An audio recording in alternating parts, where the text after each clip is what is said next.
Assalamualaikum warahmatullahi wabarakatuh. Halo guys, kembali lagi bersama saya Bobby. Tadi kita akan bahas tentang Capres Ganjar Pranowo yang mana di acara di Makassar ya, di Kompas TV, disarankan oleh Kompas TV, di mana dia ditanya oleh para penulis ya, itu satu pertanyaan itu datang dari Pak Awaludin yang menanyakan bahwa bagaimana solusinya cara dia menangani ketimpangan ekonomi yang mana dia lihatkan data ya, statistik ya, fakta bahwa pemodal besar itu mendapatkan keuntungan yang berlipat-lipat, sementara yang pekerja atau pemodal kecil itu untungnya kecil, alias tidak adil. Itu maka menciptakan ketimpangan, yang kaya makin kaya, yang miskin makin miskin gitu kan. Jadi sebenarnya tenaga makin kaya, yang rakyat kecil makin miskin gitu. Nah, apa jawaban Ganjar? Nggak nyambung guys. Ini yang sangat saya sedihkan. Bahwa bisa kita mempunyai kapasitas seorang calon presiden yang seperti ini. Orang ngomong tentang ketimpangan ekonomi, apa jawabannya? Kita akan telah. Jadi gini, Ganjar menjawab, larinya kemana? Larinya ke investasi masuk. Dia mengatakan bahwa kita akan menggalakkan investasi masuk ya. Jadi maksudnya ada dua tadi ya, investasi padat modal dengan padat karya gitu kan. Nah, kita harus milih. Dia lebih untuk daerah-daerah yang butuh lapangan kerja, kita akan milih yang padat karya sehingga akan menyelesaikan lapangan kerja. Nah, untuk investasi itu masuk, kita harus mudahkan biar investasi banyak masuk. Jadi regulasinya kita mudahkan, kita tahu tadi ya kan, kita birokrasi itu sulit. Mereka tuh melalui kesulitan di situ gitu kan. Bagaimana mereka bisa investasi kalau regulasi sulit, belum lagi biaya siluman dan semacamnya. Nah, itu bagus ya, jawabannya bagus, tapi nggak nyambung guys, ya kan? Orang nanya tentang ketimpangan ekonomi, dia jawabannya tentang ketimpangan kerja, nggak nyambung. Lalu karena pada sini merasa Ganjar nggak ngerti, akhirnya dia langsung to the point bahwa masalahnya Pak, contohnya kayak undang-undang cipta kerja, yang mana itu banyak merugikan buruh dan menguntungkan pengusaha saja, nggak menguntungkan kedua-duanya. Jadi pengusaha untung, buruh rugi. Baru jawab Ganjar diperbaiki. Nah, artinya Ganjar kan nggak ngerti bahwa dibahas bapaknya adalah tentang ketimpangan ekonomi, contohnya undang-undang cipta kerja, bukan tentang penciptaan lapangan kerja guys, bukan. Nah, jadi apa kita bisa lakukan seorang pemimpin tuh yang seperti ini, yang nggak ngerti duduk persoalan, masalah. Nah, kalau saya jadi Ganjar, saya akan jawab gini guys ya.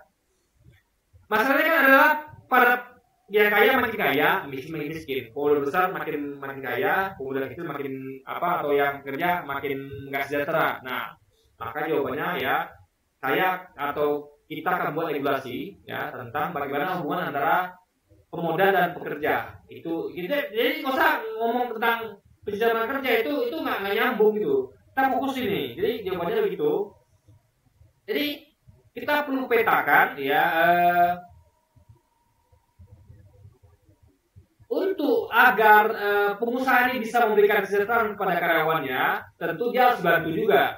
Nah, cuma jangan sampai ketika dia dibantu, dia tidak tahu diri, dia tidak mensejahterakan karyawannya. Makanya perlu dibuat aturan agar pertama pengusahanya bisa mampu, ya bisa besar, ya tentu kita harapkan pengusaha besar. Agar apa? Biar dia bisa bantu karyawannya. Sehingga dia itu tentu punya jiwa sosial. Kenapa? Saya adalah kaya, ya wajar dong membantu karyawan saya. Jadi pertama berarti memperbaiki mental pengusaha dan memudahkan dia untuk sukses. Dan kalau dia sukses kan sudah terjadi. Berarti yang kurang adalah mentalnya. Mental untuk mensejahterakan karyawannya belum ada. Taunya dia aja untung gitu guys. Nah, makanya dibuat aturan. Jadi dipetakan perusahaan-perusahaan mana yang kan gaji tiap apa kan mungkin sama guys, tiap pekerja. Ada sektor tertentu yang gajinya tinggi, ada sektor tertentu gaji rendah, karena bisa kita dari. Memang harus begitu.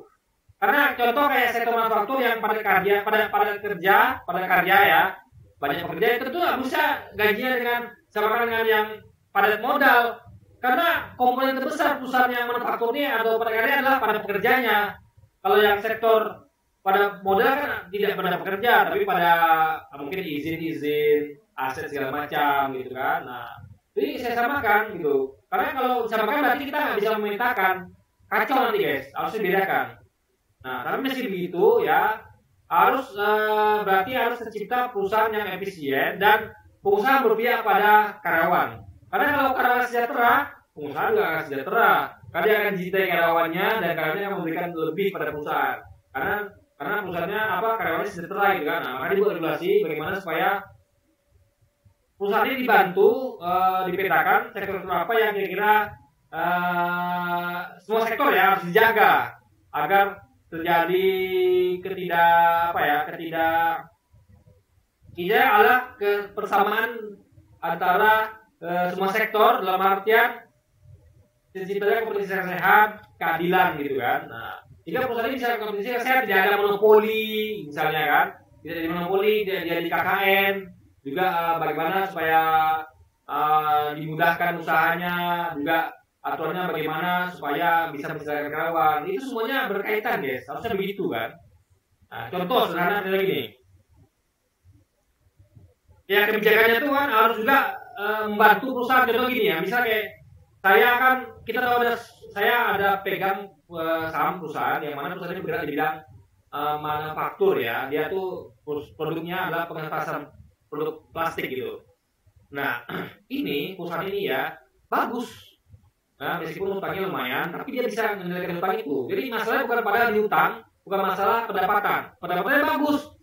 Jadi nggak drop, biasanya itu bisa stabil dan maka meningkat gitu kan. Nah, cuma masalah adalah pada nilai tukar.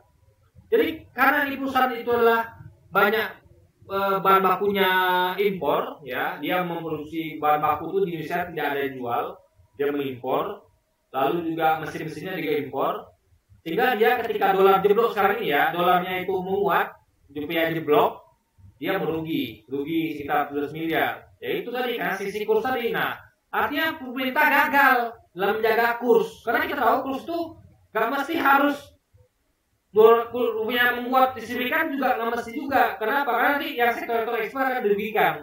Karena ekspor kan dia akan mengambil itu dari nilai tukar dolar yang tinggi. Makanya yang penting stabil. Sehingga jadi gejolak seperti ini. Sehingga perusahaan yang bagus ini bisa merugi hanya karena nilai tukar rupiah yang jeblok. Karena kalau stabil kan nggak mungkin sampai rugi. Ya, karena bisa mereka antisipasi. Tapi ketika rugi, artinya mereka tidak bisa antisipasi. Berarti adalah faktor X yang mana di luar perkiraan, karena rupiah yang tukar rupiah yang jeblok ya. Nah itu masalahnya. Berarti pemerintah harus membuat regulasi supaya contohnya nilai tukar rupiah itu stabil gitu kan. Nah, juga bagaimana mendorong berarti sektor, berarti kan kalau perusahaan ini butuh bahan baku dari luar, berarti kan harus didorong supaya bahan baku dari dalam negeri. Artinya pemerintah harus mendorong kemudian berinvestasi usaha di bidang-bidang yang mana perusahaan ini butuh barang-barang yang nggak perlu impor lagi, mesin-mesinnya atau bahan baku produksinya harus dari lokal. Nah itu poinnya guys. Jadi harus begitu.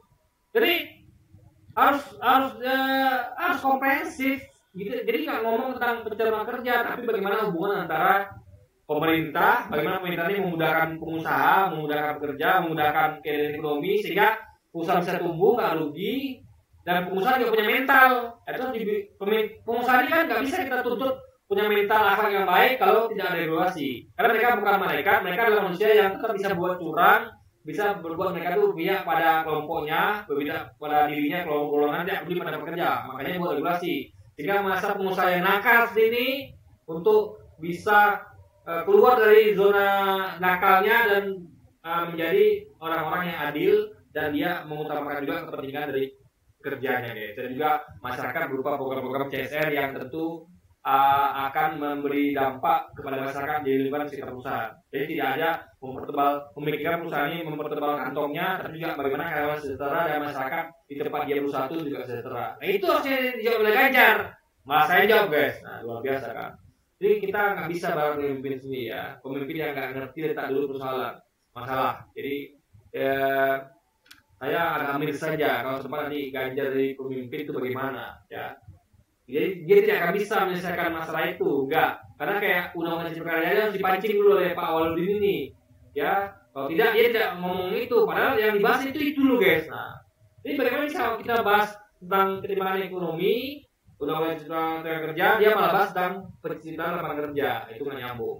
Oke, jadi mungkin sekian dulu aja guys ya video kita kali ini. Ya sampai jumpa lagi di video selanjutnya. Wassalamualaikum warahmatullahi wabarakatuh guys.